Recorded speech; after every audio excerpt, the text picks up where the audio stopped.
క్రైస్తవుడైన వాడు, ఒక నిజమైన భక్తిపరుడైన వాడు, ఒక ప్రార్థనాపరుడు, నమ్మి బాప్తిసం పొందుకున్నవాడు వెనకబడిపోవటానికి వీలు లేదు. వెనుదిరిగి చూడటానికి వీలు లేదు. నా గేటు మీద చేయి వేసి వెనుదిరిగి చూసేవాడు నాకు పాత్రుడు కాదు, నా రాజ్యానికి వారసుడు కాదు. ముందుకు సాగాలి. ఈ ముందుకు సాగే ప్రయత్నంలో ఎన్నో ఆటంకాలు వస్తాయి, ఎన్నో అడ్డుగోడలు వస్తాయి, ఎన్నో ఎదురు దెబ్బలు ఉంటాయి, ఎన్నో అభ్యంతరాలు వస్తాయి. ఎంతో మంది నిన్ను ఆపే ప్రయత్నం చేస్తారు. అయినప్పటికీ కూడా దేవుని రాజ్యం కొరకు నువ్వు పాటుపడే వ్యక్తివైతే వాటన్నిటిని పక్కకు నెత్తుకొని ముందుకు సాగాలి, కానీ వెనకడుగు వేయటానికి వీలు లేదు. ఒక మాట మీకు చెప్తాను, ధైర్యవంతుడు భయపడేవాడు, ఇద్దరికి తేడా ఏంటి? ధైర్యవంతుడు భయపడేవాడు అంటే ధైర్యవంతుడు భయపడడా? వినాలిక, ధైర్యవంతుడు భయపడడా? వాడికి భయం ఉంది. భయపడేవాడికి ధైర్యం లేదా? ఉంది ధైర్యం. మరి ఏంటి డిఫరెన్స్ ఏంటి? ఇద్దరికి తేడా ఏంటి అంటే, ధైర్యవంతుడు ఏమి జరిగినా వాడికి భయమే. ఒక పని చేయాలి అన్నా కొత్తగా, ఒక వ్యాపారం చేయాలన్నా, ఒక బిజినెస్ చేయాలన్నా, ఒక ఇంటర్వ్యూకి వెళ్ళాలన్నా, ఒక పరీక్షకు వెళ్ళాలన్నా, ఏదైనా సాధించాలన్నా వాడికి భయమే. కానీ ధైర్యవంతుడిలో ఉన్న లక్షణం గుర్తుపెట్టుకోండి, ముందుకు సాగి వెళ్తాడు. మరి భయపడుతున్న వాడిలో వాడు పని చేయాలని ఉంటుంది, వాడు ఇంటర్వ్యూకి వెళ్ళాలని ఉంటుంది, వాడు పరీక్ష రాయాలంటాడు, వాడు స్టేజీ మీద మాట్లాడా, కానీ భయము వల్ల వాడు ముందుకు అడుగు ఇది. ఇదేనండి, ధైర్యవంతుడు భయపడడని లేదు, భయం ఉంటుంది. ఒక క్రైస్తవుడు కూడా భయపడతాడు, కానీ ముందుకు వెళ్ళే ప్రయత్నం చేస్తాడు. అది ముందుకే సాగి వెళ్ళాలి. గత వారాల్లో మీకు బోధించినటువంటి వర్తమానం ఇదే. ఉపద్ఘాతం మీతో మాట్లాడాను. ఈ వర్తమానం మీకు కావాలంటే మన యూట్యూబ్ ఛానల్లో ఇది దొరుకుతుంది. మరొకసారి మొదటి పార్ట్ మీరు విన్నట్లయితే ఈ రోజు చెప్పే వాక్యం మీకు పూర్తిగా అర్థమవుతుంది. 14వ అధ్యాయము నిర్గమకాండం 15వ వచనం.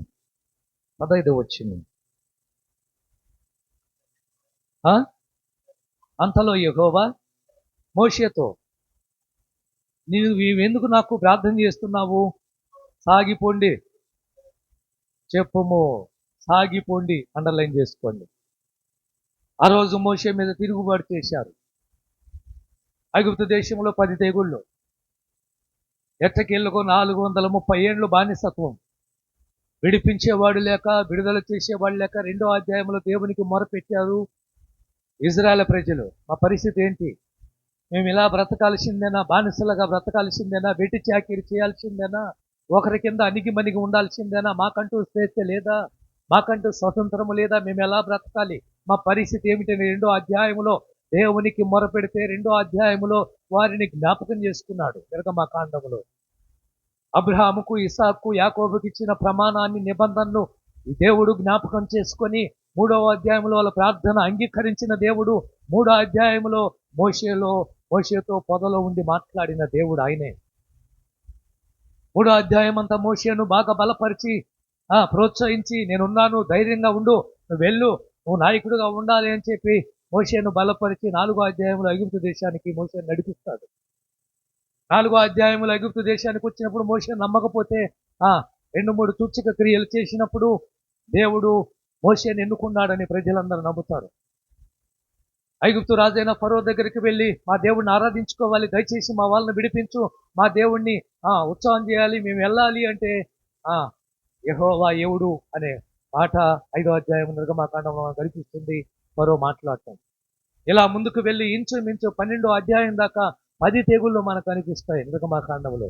2 తెగుళ్ళు, ఆఖరి తెగులు 12వ అధ్యాయంలో ఎవరింటికైతే గొర్రెపిల్ల రక్తం ఉండదో ఆ ఇంట్లో మరణము. ఆ రోజు మరణ దూత రాబోతున్నాడు, సంహరించే దూత రాబోతున్నాడు, ఆ ఇంటిలో తొలిచూలు బిడ్డను చంపబోతున్నాడు అన్న సంగతి తెలిసినప్పుడు మోషే మాట ద్వారా ప్రతి ఇంట్లో ఒక గొర్రెపిల్లను, మేకపిల్లను వధించి దాని రక్తాన్ని వారి నిలువ కమ్ములకు రాయటం మనం చూస్తాం. అడ్డకమ్మలకు గుర్తు వేయటం మనం చూస్తాం. ఆ గుర్తు ఉన్నటువంటి ఇళ్లను ఆ రోజు మరణ దూత దాటిపోవటము, ఐగుప్తు దేశంలో ప్రతి ఇంట్లో దేవుని గొర్రెపిల్ల రక్తము గుర్తు లేని ఇళ్లలో మరణ దూత దొరపట్టము, తొలిచూలు బిడ్డను చంపటం మనం చూస్తాం. ఇది ఆఖరి తెగులు. ఇదంతా గమనించిన ఫరో, మీకు ఒక దండం పెడుతున్నా, మీ దేవుడికి ఒక దండం, ఆయన బయలుదేరి వెళ్ళండి అని చెప్పి వారిని సాగనంపటం ఎలా తెలుసా? వారికి అన్ని వస్తువులు ఏం కావాలో తీసుకుని వెళ్ళండి. ఐగుప్తు దేశంలో నుంచి మోషే మోషే యొక్క ప్రజలు ఊరకే రాలేదండి. వారి ఇళ్లలో బంగారం దోచుకున్నారు. వారి ఇళ్లలో వెండిని దోచుకున్నారు. వారికి కావలసిన వస్తువులు దోచుకున్నారు. ఐగుప్తును దోచుకున్నారండి. ఇజ్రాయెల్ ప్రజలు ఏ వస్తువు కావాలంటే ఆ వస్తువు. ఒక అమ్మాయికి పెళ్లి చేసి సాగనంపేటప్పుడు ఏ విధంగా మనం అన్ని వస్తువులు ఒక లారీకి పెట్టి పంపిస్తామో ఆ విధంగా ఇశ్రాయేలు ప్రజలను ఆ రోజు ఫరో ఆ విధంగా సాగనంపాడు. అయితే ఫరో హృదయం కఠినమైపోయింది. 13వ అధ్యాయం దాటిపోయింది. 14వ అధ్యాయానికి వచ్చినప్పుడు ఫరో హృదయం కఠినమైపోయి మరలా వాళ్ళు వెళ్ళిపోతే మనకు ఎవరు చాకిరీ చేస్తారు, మనకెవరు పని చేస్తారు, మనకు ఎవరు ఏం చేస్తారు? వాళ్ళు ఉంటేనే కదా మనకు ఇటుకలు తయారు చేసేది, వాళ్ళు ఉంటేనే కదా మన ఇళ్ళల్లో పని చేసేది, వాళ్ళు ఉంటేనే కదా మన బట్టలు ఉతికేది, వాళ్ళు ఉంటేనే కదా మన ఒళ్ళు పట్టేది అన్నట్టుగా ఫరో మాట్లాడుకొని మరలా ఐగుప్తులోనూ ఉన్న ఫరో సైన్యాన్ని తీసుకొని ఇశ్రాయేలు ప్రజలను అరవటం మొదలు పెడతారు. 3 రోజులు ఇశ్రాయేలు ప్రజలు సముద్రం ఒడ్డున ఉన్నారు. ఎర్ర సముద్రం ఎదురుగా వచ్చింది. వెనక శత్రువులు, వారి మధ్యలో ఒక అగ్ని దేవదూత నిలబట్టం మనం చూస్తాం. 3 రోజులు ఐగుప్తు అంతా కూడా చీకటిమయమైపోయింది. ఇశ్రాయేలుకు వెలుగుంది.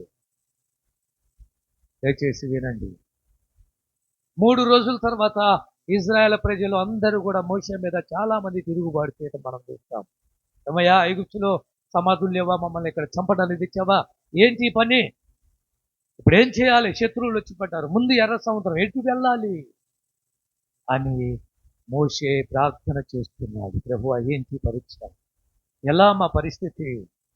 ఏం చేయాలి ఇప్పుడు అని దేవునికి మొర్ర పెడుతూ ఉన్నప్పుడు మాట్లాడిన మాటే, చదివిన మాటే 14వ అధ్యాయం 15వ వచనం. నిర్గమకాండం 14:15. యెహోవా మీ పక్షమున 15వ వచనమయ్యా. అంతలో యెహోవా మోషేతో, నీవెలా నాకు మొరపెట్టుచున్నావు? సాగిపోండి. నీవు నీ కర్రను ఎత్తి ఆ సముద్రం వైపు చేయి చాపి దాన్ని పాయలుగా చేయి. దేవుడు మాట్లాడితే అద్భుతం జరిగింది. ఆ రోజు మోషే చేతిలో ఉన్న కర్ర మామూలు కర్ర కాదండి, అది మహిమ కలిగిన కర్ర. ఆ చేతిలో ఉన్న కర్ర సముద్రం వైపు చూపినప్పుడు సముద్రము 2 పాయలుగా అటు ఇటు గోడ కట్టినట్టుగా సముద్రం ఉండటం ఏంటి? ఇది ఎలా చెప్పగలం? ఈ మహిమను ఎలా చాటింపగలం? ఇది అసలు నమ్మసత్యమైందేనా? అంతేకాదు, ఇక్కడ లోతైన రహస్యం ఏంటో తెలుసా? ఆరిన పొడి నేల మీద ఇశ్రాయేలు ప్రజలు నడిచిపోయారు.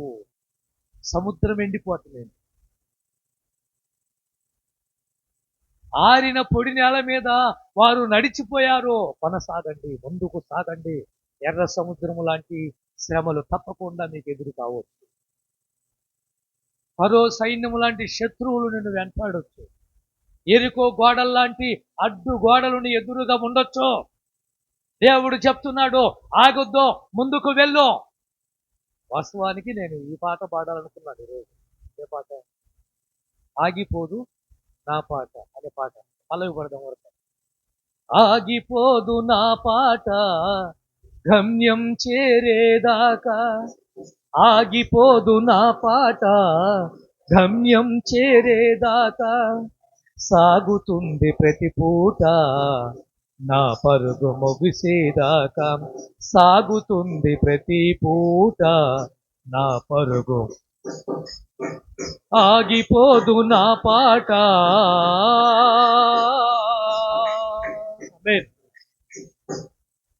ఈ పాట పాడదాం అనుకున్నాను. అది కొత్త పాట, ఒకసారి పాడాను. మీరు ఆగటానికి వీల్లేదో. నీ చేతిలో ఉన్న కర్రను సముద్రం వైపు చూపు. 2 పాయలు అవుతుంది సముద్రము.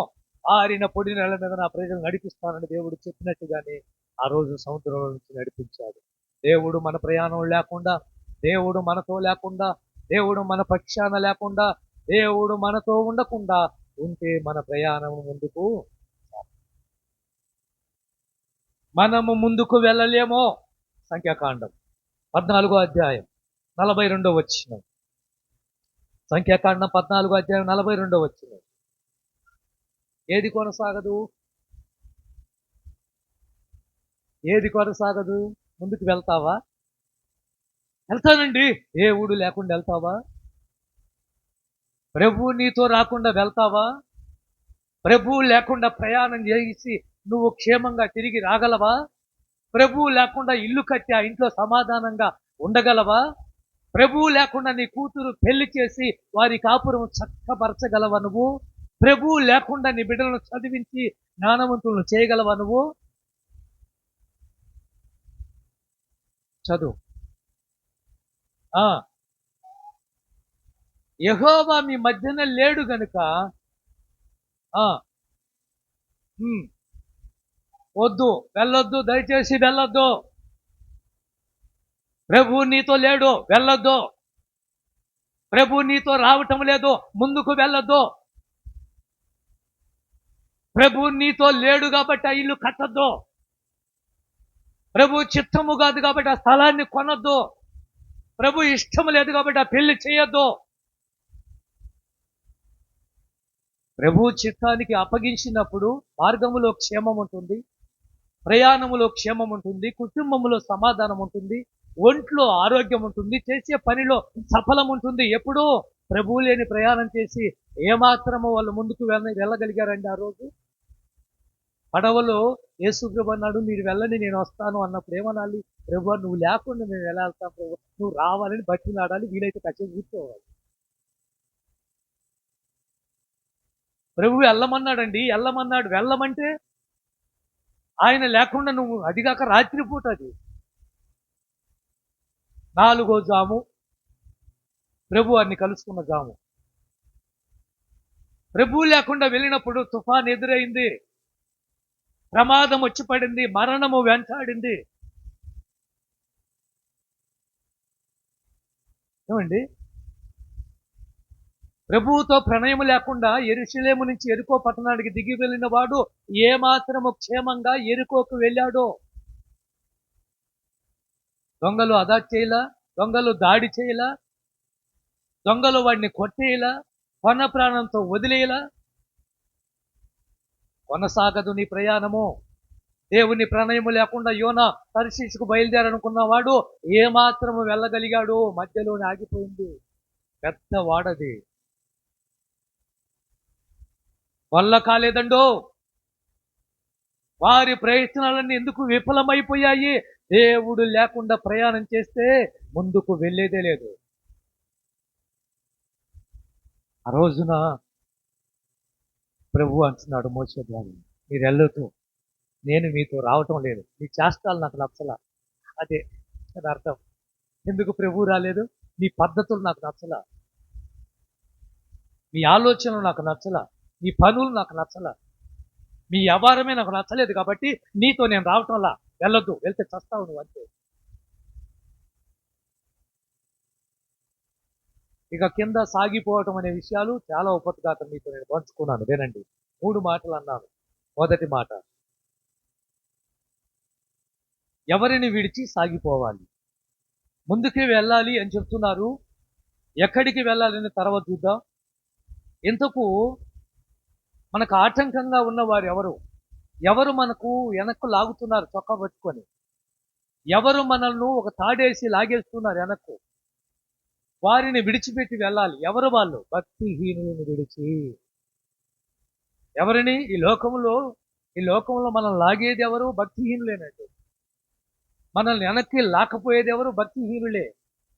చదవండి ఆ మాటలు. 4వ అధ్యాయం 14 వచ్చిన సామెతల గ్రంథం 4వ అధ్యాయం 14 వచ్చిన.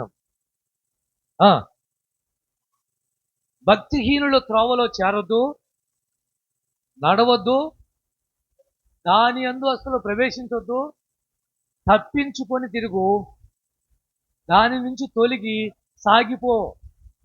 ఎవరి నుంచి తొలగిపోవాలి? ఎవరిని విడిచి తొలగిపోవాలి? చెప్పండి. భక్తిహీనులు. ఇక విందాం. భక్తిహీనులు అంటే ఇంకా చెప్పాలి. భక్తిహీనులు అంటే ఎలా ఉంటారు? మనలాగా ఉంటారా? లేకపోతే వాళ్ళు ఏమన్నా ప్రత్యేకంగా ఉంటారా? దేవుడు లేడనేవారు, వాళ్ళు బుద్ధిహీనులు కదా. దేవుడు లేడనేవారు ఎవరు? బుద్ధిహీనులు. దేవుడు లేడు అంటాడు, కీర్తనలో ఉందన్నమాట. భక్తిహీనులు ఎవరంటే లోపం ఉన్నవారు. అంటే భక్తి ఉంది, సరిపోయినంత భక్తి లేదు. అది దాని అర్థం. భక్తిహీనులు అంటే ఇప్పుడు ఎప్పుడైనా మీరు డాక్టర్ని కలిసినప్పుడు, అమ్మా మీకు బ్లడ్ తక్కువగా ఉంది, రక్తం తక్కువగా ఉంది, మీరు బాగా తినాలి అంటే 12 పాయింట్లు ఉండాల్సింది 5 పాయింట్లు ఉంది అట్లా చెప్తుంటారు. అంటే అట్టని మన దగ్గర బలం లేదని కాదు, రక్తం లేదని కాదు. రక్తహీనత అంటే సరిపోయినంత రక్తం లేదు. అందుకే మనము ఏ పని చేయలేకపోతున్నాం. అర్థమవుతుందా మీకు? శక్తి చాలటంలా. ఎందుకు? సరిపోయినంత బలం లేదు మనలో. అలాగనే భక్తి వీనులు అంటే భక్తులే వాళ్ళు, ప్రార్థనకి వెళ్ళే వాళ్ళే, కానీ సరిపోయినంత భక్తి లేదు, లోపమున్నవారు. వీళ్ళ గురించి నేను ఏం రాశానంటే ఆ దేవుణ్ణి ప్రేమ ఉండదు. గుర్తుపెట్టుకోండి, భక్తిహీనులతో ఏముండదు? భక్తిహీనుల్లో దేవుణ్ణి ప్రేమ ఉండదు. నెంబర్ 2, విశ్వాసం ఉండదు. మనంత విశ్వాసం వారికి ఉండదు. ఆరాధనలో నిలబడలేరు. అర్థమైందా? ఏషియా గ్రంథానికి వెళ్ళండి, 55వ అధ్యాయం 7వ వచనం. భక్తిహీనులు.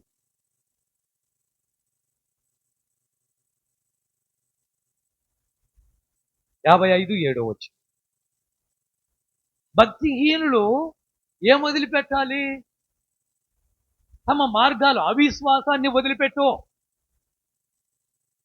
ఏ లోపమైతే ఉందో దాన్ని సరిచేసుకో. తమ మార్గాలను వదిలిపెట్టాలి, మానుకోవాలి. ఆ రోజు లోతు ఉన్న సొదొమ గొమొర్రా పట్టణాలు నాశనం చేయబడటానికి కారణం ఏంటి? భక్తులు లేకనా? ఏమండి? సొదొమ గొమొర్రా పట్టణంలో అబ్రహాం అడిగినట్టుగా 50 మంది భక్తులు లేరా? 40 మంది భక్తులు లేరా? 30 మంది భక్తులు లేరా? 20 మంది భక్తులు లేరా? 10 మంది లేరా? భక్తులు ఉన్నారు. భక్తిహీనత కలిగిన వాళ్ళు. భక్తి ఉంది, సరిపోయిన భక్తి ఉన్నట్లయితే, సరిపోయినటువంటి విశ్వాసం వల్ల ఉన్నట్లయితే, సరిపోయిన ఆరాధన ఉన్నట్లయితే, ఆ రోజు సొదొమ గొమొర్రా పట్టణాలు దేవుడు భస్మం చేయకుండా కాపాడేవాడు. లేదా మీకు ఆన్సర్ తెలియదా? పేతురు రాసిన పత్రిక వెళ్ళండి, 2వ అధ్యాయం 6వ వచనం. 2 పేతురు పత్రిక 2వ అధ్యాయము 6వ వచనం. మరియు ఆయన సొదొమ గొమొర్రాలను పట్టణములను భస్మము చేసి ముందుకు భక్తిహీనులకు వారికి వాటిని దృష్టాంతలముగా ఉంచుటకు వాటిని నాశనము చేసి. అంటే ఆ పట్టణములో ఎవరున్నారు? భక్తిహీనులు ఉన్నారు, భక్తిపరులు లేరు. అవినీతిమంతులు ఉన్నారు, నీతిమంతులు లేరు. యథార్థవంతులు లేరు, విశ్వాసులు లేరు, ప్రార్థన చేసేవారు లేరు అక్కడ. అందుకే భక్తిహీనులకు బుద్ధి రావాలి, అవిశ్వాసులకు బుద్ధి రావాలి, అవినీతిమంతులకు బుద్ధి రావాలి అని చెప్పి, ఆ రోజు దేవుడు వారికి తెలిసి రావాలి అని చెప్పి సొదొమ గొమొర్రాలను భస్మం తీసుపడేశాడు. మరలా చదివిస్తాను. మరియు ఆయన సొదొమ గొమొర్రా పట్టణములను భస్మము చేసి, ఎవరికి? ముందు భక్తిహీనులు ఉన్నారుగా. అంటే సొదొమ గొమొర్రాలో ఏమున్నారు? భక్తిహీనులు ఉన్నారు. వారికి దృష్టాంతంగా ఉంచుటకై వాటిని నాశనము విధించి.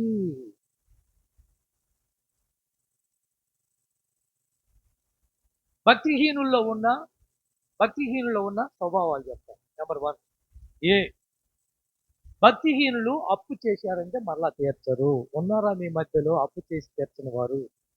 ఏమండి, అర్థమైందా అన్నమాట? అర్థమైందా? అమ్మ తీసుకోవటమే కానీ ఇవ్వటం మాకు తెలియదు అన్న వాళ్ళు ఉన్నారా?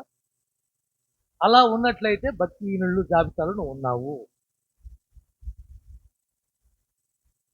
చదవండి కీర్తనలు 37:21. 37:21.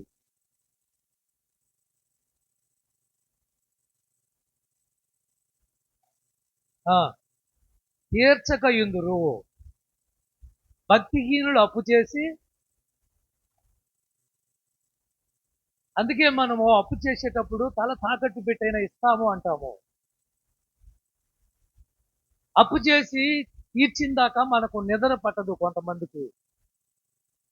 కొంతమంది అప్పు చేయటమే కానీ ఇంకా తీర్చేది లేదు. భక్తిహీనుల్లో ఉన్న మొదటి లక్షణం ఏమిటంటే వీళ్ళు ఎలా ఉంటారంటే అప్పు చేస్తారు, తీర్చరు.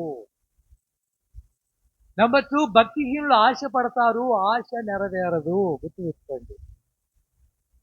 నీతిమంతుల ఆశ ఆశ కదా. నీతిమంతులు ఆశపడాలే కానీ దేవుడు చేస్తాను, నీ ఆశ తీరుస్తాను. బైబిల్ సెలవిస్తుంది, ఆశ గల ప్రాణాలను తృప్తిపరుస్తాను. ఆశించింది ఏదైనా అది మంచిదైతే దేవుడు ఇస్తానంటున్నాడు. మరి భక్తిహీనుల ఆశ ఏమైంది? చదవండి. 112 కీర్తన 10 వచ్చిన ఆఖరి మాట. 112 కీర్తన 10 వచ్చిన ఆఖరి మాట. భక్తిహీనుల ఆశ అదిగో ఎందుకు భంగం అవుతుంది? వీరు ఆశపడ్డది ఎందుకు తెచ్చుకోలేకపోతున్నారు? వీరు ఆశించింది ఎందుకు కొనుక్కోలేకపోతున్నారు?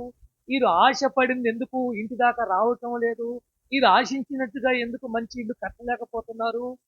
వీరు ఆశించినట్టుగా ఎందుకు మంచి ఉద్యోగం తెచ్చుకోలేకపోతున్నారు? వీరు ఆశించినట్టుగా అందరిలాగా ఉన్నతమైన శిఖరాలు ఎక్కలేకపోతున్నారు? ఆశించినట్టుగా ఎందుకు మంచి ర్యాంకు ఫస్ట్ రాలేకపోతుంది? కారణం ఏమిటి? భక్తిహీనత. అంటే నీలో లోపం ఉంది.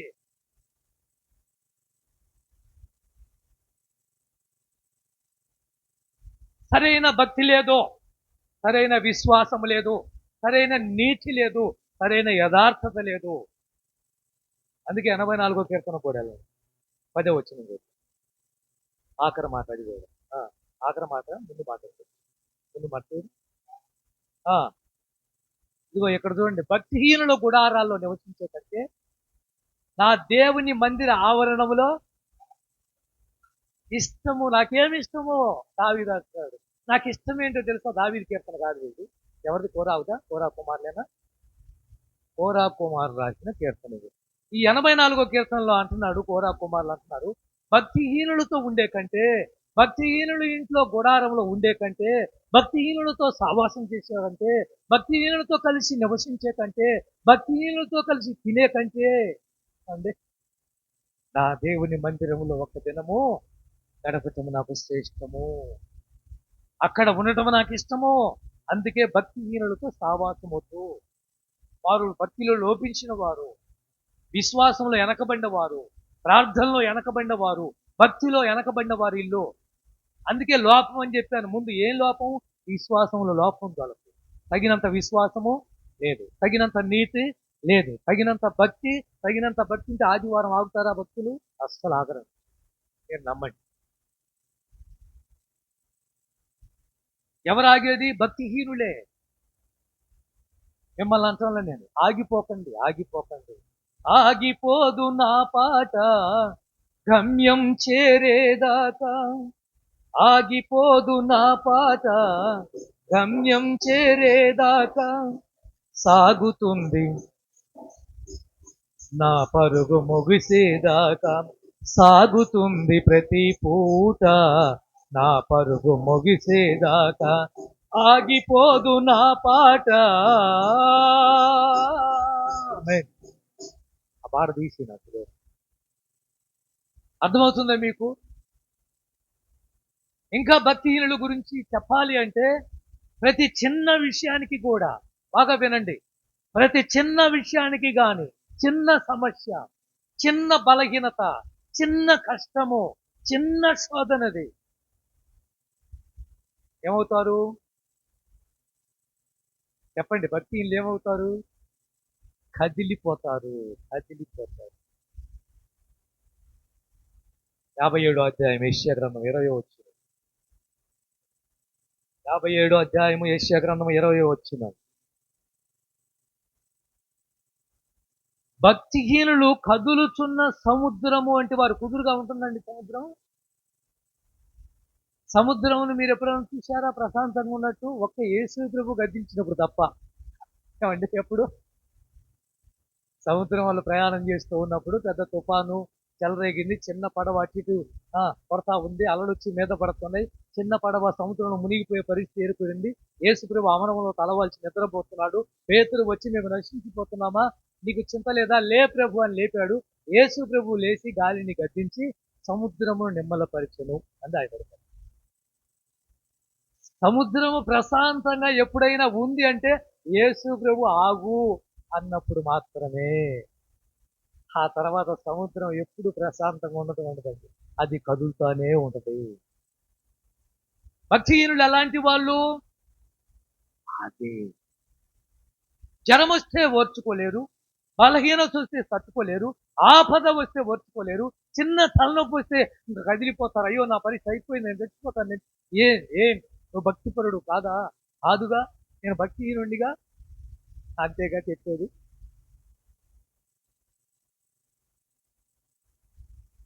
మా నాన్నమ్మడి గారు సాక్షి చెప్పారు. ఎన్నో శ్రమలు, కుటుంబం ఎన్నో సమస్యలు, తట్టుకోలేనటువంటి శోధనలు, అయినా వాటన్నిటిని భరించి వాటన్నిటిలో నిలబడి శోధనలన్నీ జయించి ముందుకు వెళ్ళగలిగే వాడే భక్తిపరుడు. కానీ శోధన వచ్చింది పడిపోవటము, ఆపద వచ్చింది నేను తట్టుకోలేను, కడుపుల నొప్పి వచ్చింది ఇక నా వల్ల కాదు నేను చచ్చిపోయి కాదండి. భక్తిపరులు మాట్లాడాలి. ఓర్చుకోవడం చేత కావాలి, భరించడం చేత కావాలి, సహించడం చేత కావాలి. నువ్వు భరించి సహించగలిగిన రోజున నువ్వు అద్భుతమైన ఆశీర్వాదాన్ని మీరు చూడగలరు. వాళ్ళు ఎలాంటి వాళ్ళంటే సముద్రము కదులుతుంది అలాంటి వాళ్ళు. ఇప్పుడు చెప్పండి, భక్తిహీనులు ఎలాంటి వాళ్ళు? అప్పు చేసి తీర్చరు. భక్తిహీనుడు ఆశ, అమ్మా భక్తిపరుడు అయితే ఆశపడు, ఇలా ఉండాలి ప్రభువా, ఇలా ఇల్లు కట్టుకోవాలి ప్రభువా, ఇలాంటి అమ్మాయిని పెళ్లి చేసుకోవాలి ప్రభువా, ఇలాంటి ఉద్యోగం నాకు. నువ్వు భక్తిపరుడు అయితే ఆశపడు. భక్తిహీనుడిగా ఉండి భక్తిహీనురాలుగా ఉండి ఆశపడినట్టయితే నీ ఆశ నెరవేర్చదు. మూడోది, చిన్న విషయాలు కూడా కదిలిపోయే వాళ్ళే భక్తిహీనుడు. కదిలే వాళ్ళు ఉన్నారా? ఏమండి? నిబ్బరం కలిగి, ధైర్యం కలిగి, ఏం కాదు, దేవుడున్నాడు, నేను భక్తిపరుణ్ణి, నేను ప్రభువుని నమ్మాను.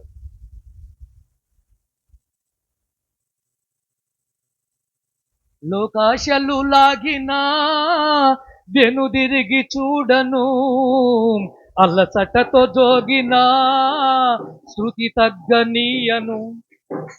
లోకాశలు లాగినా వెనుదిరిగి చూడను, అలసటతో జోగినా శృతి తగ్గనీయను. ఎదురైన అవరోధం యేసే తొలగించును, ఎదురైన అవరోధం యేసే. స్థిరమైన విశ్వాసం నాలో కలిగించును, స్థిరమైన విశ్వాసం నాలో కలిగించును. ఆగిపోదు నా పాట గమ్యం చేరేదాకా. ఆమేన్. రెండోది, మొదటిగా భక్తిహీనులు ఎవరిని విడిచి మనం సాగిపోవాలంటే భక్తిహీనులు గుంపులో చేరడానికి వీలు లేదు. నెంబర్ 2. రెండోది, దుష్టుల మార్గములను ఉండటానికి వీలు లేదు. దుష్టులతో కలిసి జీవించడానికి వీలు లేదు. వాళ్ళని విడిచి నువ్వు దూరంగా పారిపోవాలి. సామెతలు ఇందాక చదివిన భాగమే 4వ అధ్యాయం 14-15 వచ్చినాలు మళ్ళా చదువుదాం. భక్తిహీనులు త్రోవలో చేరొద్దు, నడవద్దు, దాని యందు ప్రవేశింపక తప్పించుకొని తిరుగు, దాని నుంచి విడిచిపెట్టి సాగిపో. ఇక్కడ ఆగొద్దు, ఇక్కడ వాళ్ళ వైపు తిరగొద్దు, వెన్ను తిరగొద్దు, వెనకబడిపోవద్దు భక్తిలో. రెండోది, దుష్టులతో కలిసిపోవద్దు.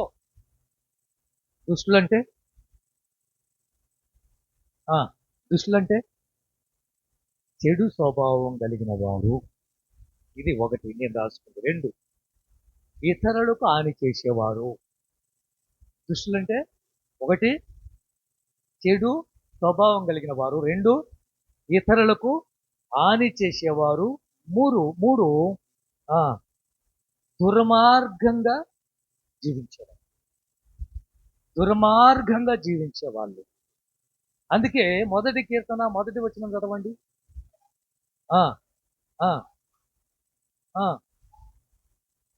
కూర్చోవద్దు, ఆ రోజు కీర్తనకాడు అంటాడు, దుష్టుల ఆలోచన చొప్పున పోవద్దు, వాళ్ళ ఆలోచనలు మంచివి కాదు, వాళ్ళ దుర్మార్గపు ఆలోచనలు, వాళ్ళు ప్రవర్తించే తీరు మంచిది కాదు. ఇందాక లోతు గురించి మాట్లాడుతూ సొదొమ గొమొర్రాలో భస్మం అయిపోయింది, అందులో భక్తిహీనులు ఉన్నారని చెప్పారు. ఈ సొదొమ గొమొర్రాలు నాశనం కావటానికి రెండో కారణం ఏంటి? దుష్టత్వం. ఏంటి? దుష్టత్వం అండి, దుర్మార్గమైన పనులు. 13వ అధ్యాయం ఆదికాండం 13వ వచనం. 13.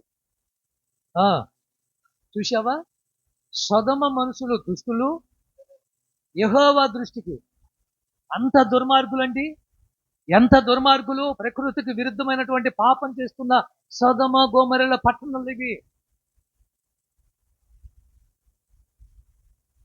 కామ వికారమైన చేష్టాలని రాయబడింది. ఇందాక పేతురు రాసిన పత్రికలండి మరలా వాళ్ళు చేసే వికారమైన పనులు ఏంటి? ఇందాక 2వ అధ్యాయము ఎన్నో వచనం చదివా? 6 చదివి, ఇప్పుడు 7 చదువు. అదిగో దుర్మార్గుల కామ వికారయుక్తమైన నడబడి చేత బహు బాధపడిన లోతు. చూసావా? ఇలాంటి వారి మధ్యలో లోతు ఎందుకున్నాడో నాకు అర్థం కాల. ఇలాంటి వారితో లోతు ఎందుకు నివసించాడో ఒక్కసారి కూడా ఆయన మనస్సాక్షి గద్దించిందో లేదో తెలియదు నాకు. ఎందుకంటే సొదొమ గొమొర్రాలో ఏం జరుగుతుందో లోతుకు బాగా తెలుసు. సొదొమ గొమొర్రాల మనుషులు ఎలాంటి వారో లోతుకు తెలుసు. అలా జరుగుతున్న ఆ పట్టణాల్లో లోతు ఎందుకున్నాడు? బాగా ఆస్తి కలిసి వచ్చిందనా? అక్కడికి వెళ్ళాక మంచి ఇల్లు కట్టుకున్నాడనే, మంచి సంపాదన వచ్చిందనే, బాగా బంగారం కూడబెట్టాడనే, లేక మంచి కూతుర్లకు మంచి అల్లులు దొరికారనే? ఎందుకు ఉన్నాడు? మనసును చంపుకొని ఉండాల్సిన పరిస్థితి ఎందుకు వచ్చింది లోతుకి? లోతు నీతిమంతుడని రాయబడింది. మనసును చంపుకొని కామ వికారమైనటువంటి చేష్టాలు చేస్తున్న వారి మధ్యలో లోతు ఎలా బ్రతికాడు, ఎలా ఉన్నాడో. ఎందుకంటే ఆ రోజు లోతు కుటుంబం దగ్గరికి వచ్చిన దేవదూతలకు ఆతిథ్యం ఇచ్చినందుకు సొదొమ మనుషులు వచ్చి ఆ మనుషులిద్దరిని పంపేయి, మేము అన్ని పాడు చేయాలి, మేము అన్ని నాశనం చేయాలి, వారిని బలత్కారం చేయాలి, వారితో ఉండాలి. ఒక పురుషుడితో ఉండడానికి ప్రయత్నం చేస్తున్నప్పుడు లోతుకు తెలుసు. ఎలా తెలుసు? అందుకే పెళ్లి కాని నా 2 కూతుర్లు ఉన్నారు, కావాలంటే మీ ఇష్టం వచ్చినట్టు వాళ్ళని చేసుకోండి, నా ఇంటికి వచ్చిన అతిథులు వారిని నేను పంపించలేను అని మాట్లాడారు. అర్థమవుతుందా మీకు? ఆ రోజు లోతు అబ్రాహాము లోతు యొక్క కుటుంబాన్ని కిడ్నాప్ చేసినప్పుడు అబ్రాహాం 300 మంది తన ఇంటి వారితో వచ్చి ఆ లోతు పిల్లలను కాపాడాడు. అప్పుడు రావచ్చు కదా అబ్రాహాముది మరలా బయటికి లోతు. మనసును చంపుకొని అక్కడ ఉండకుండా లోతు గిన బయటపడి ఉంటే ఆయన భార్య ఉప్పు స్తంభం అయిపోయే పరిస్థితి వచ్చేదా లోతు కుటుంబానికి? అర్థమవుతున్న మాటలు? ఆ రోజు లోతు మనసును చంపుకొని అక్కడ ఉండి అల్లాడే కంటే లోతు గిన బయటికి వచ్చి ఉంటే తన కూతురులు తండ్రితోనే ఉండాల్సిన పరిస్థితి వచ్చేదేనా?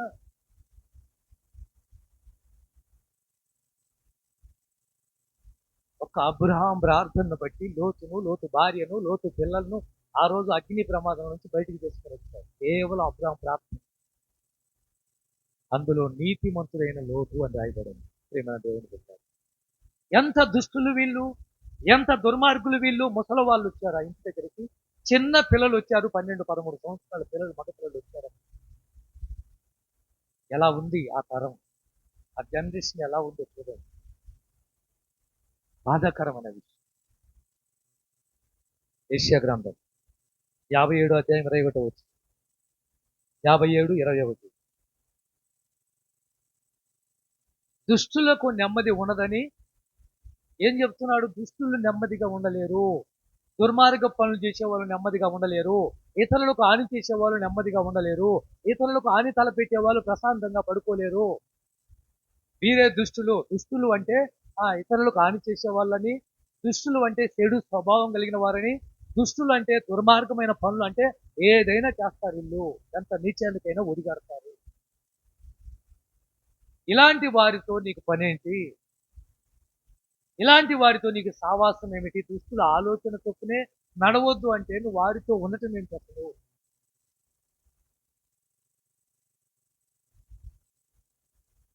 అందుకే కీర్తనకారుడు 9వ అధ్యాయం 17వ వచనంలో దుష్టులను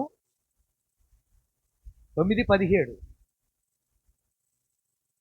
దుష్టులను ఆ, ఉమ్, జనులందరూ పాతాళమునకు ఎక్కడికి వెళ్తారు వీళ్ళు? దుష్టులు దేవుణ్ణి మర్చిపోయేటువంటి వారు పాతాళములోకి వేయబడతారని బైబిల్ సెలవిస్తుంది. ప్రియమైన దేవుని బిడ్డ, ఈ రాత్రి 2 విషయాలు మీతో మాట్లాడాను. సాగిపోవాలి. ఎవరిని విడిచి సాగిపోవాలి? భక్తిహీనులతో ఉండడానికి వీలు లేదు. ఎవరిని విడిచి సాగిపోవాలి? దుష్టులతో కలిసి జీవించడానికి వీలు లేదు. ఆ రోజు లోతు కుటుంబం ఏమైంది మీకు తెలుసు. ఆ రోజు సొదొమ గొమొర్రా పట్టణాలు, భక్తిహీనులైన పట్టణాలు ఏమైపోయినాయి? కాబట్టి దేవుడు మనతో మాట్లాడుతున్నారు. ఒకవేళ అలాంటి వారితో సావాసం చేస్తున్నట్లయితే ఈ రోజే కట్ చేసి పడేయి. అలాంటి వారితో నువ్వు ఒకవేళ నివసించాల్సి వస్తే ఈ రోజు ఆ ఇల్లు ఖాళీ చేసి మరో చోటకు నువ్వు ప్రయత్నము చేయి, బాగుంటుంది. ఎందుకంటే అలాంటి వారి మధ్యలో ఉన్న, అలాంటి వారితో ఉన్న ప్రమాదం నీకు కూడా పొంచి ఉంది అనేది మర్చిపో. దేవుడి మాటలను దీవించి ఆశీర్వదించును గాక. ఆమేన్. ప్రార్థన చేసుకుందాం. మన మధ్యలో ఉన్న లూదియా